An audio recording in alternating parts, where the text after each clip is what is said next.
Just look at that face! That's the face of a gamer. ShinRobjira.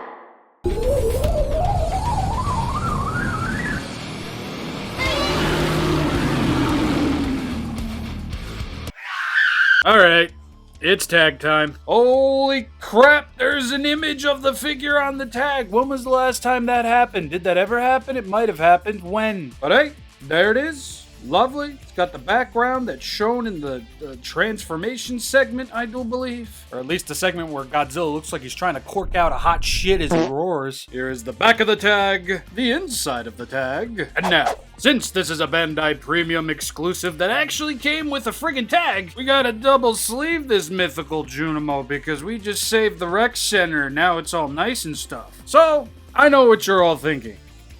That's it? Yeah. Now yes, for Bandai's first soiree into a video game exclusive Godzilla design. From the front, it ain't that bad, but once you get a load of the back, it's just like, okay, there's those Bandai tendencies popping up. Now, I'm not going to sit here and tell you that they didn't use the Space Godzilla figure as a basis, because it's quite obvious that they did, even for the head. There are some remarkably obvious features that both of the figures will share, but there are a number of differences on top of it. And my god, would you look at these eyes? Super Godzilla looks like he's tweaking at the rave, not knowing whether he should or shouldn't be staring at all the pretty dancing rave girlies.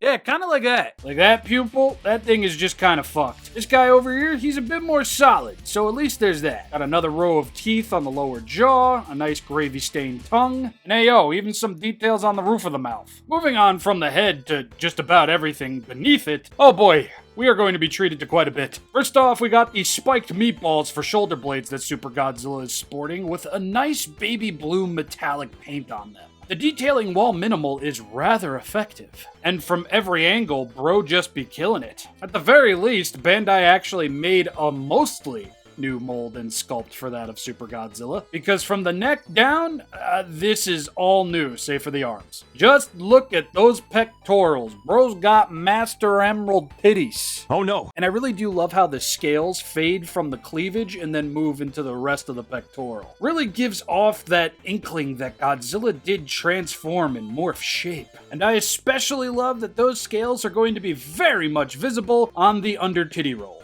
And then we get some nice unpainted detailings on the sides over here. Again, stretchy, not natural. Cool. At the center over here, we have these nice scrolly little internal organ looking details here. Not to mention the jewel in between. I really do wish that the crotchal mound, the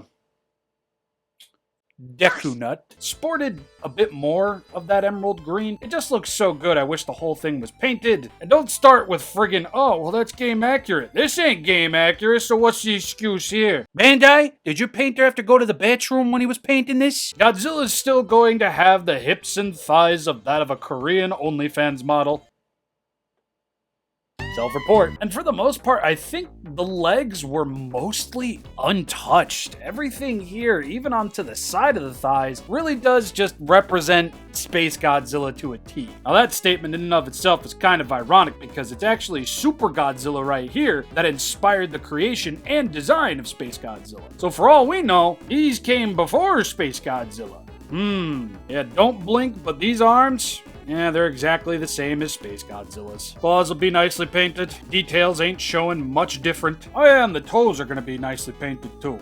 Nice chalky white instead of fungal infection yellow. Alright, so that's the front of the figure. Now we get to talk about the part of the I'm not gonna lie, I really like the frosty white.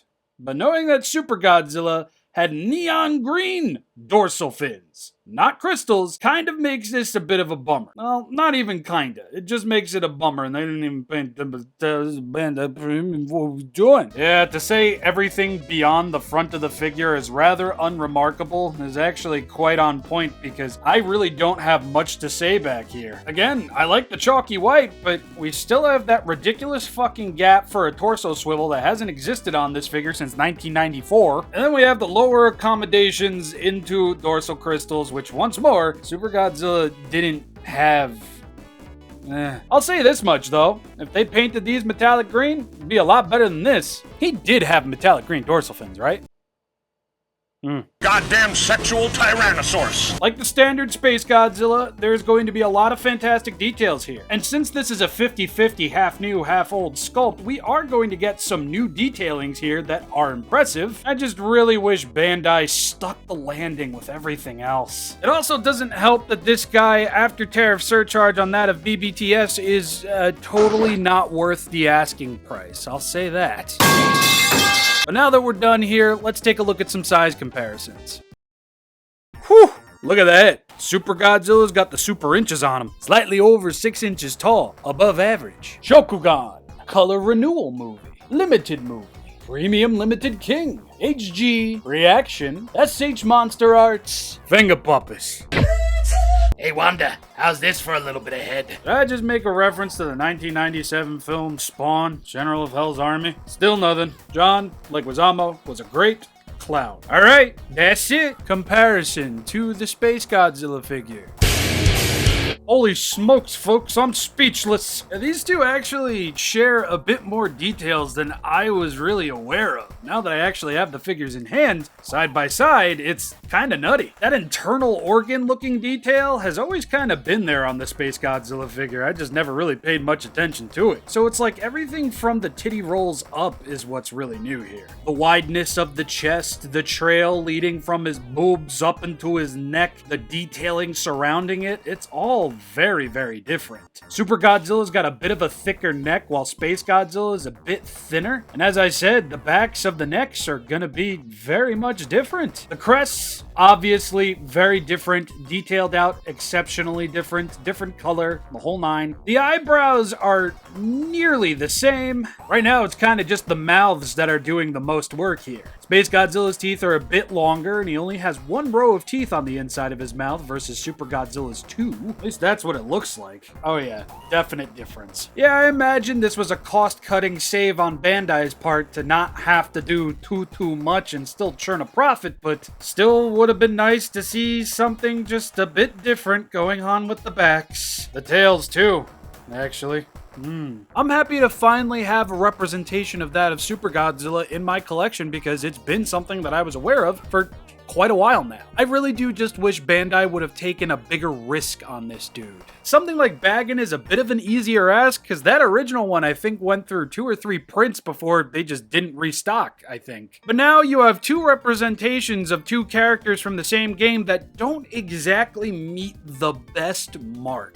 And again, happy I have it, but I see where people's complaints are coming from. Who knows? Maybe SH Monster Arts, maybe X+, maybe somebody will come through and make the ultimate Super Godzilla. We'll just have to wait and see. I've been ShinRobjira. I do so hope you all enjoyed, and when next we meet, which will be on Monday, I'm going to be talking about the Gucci Claw Jet Jaguar figure. God, I wish every Bandai Premium could be packaged like this. Goodbye.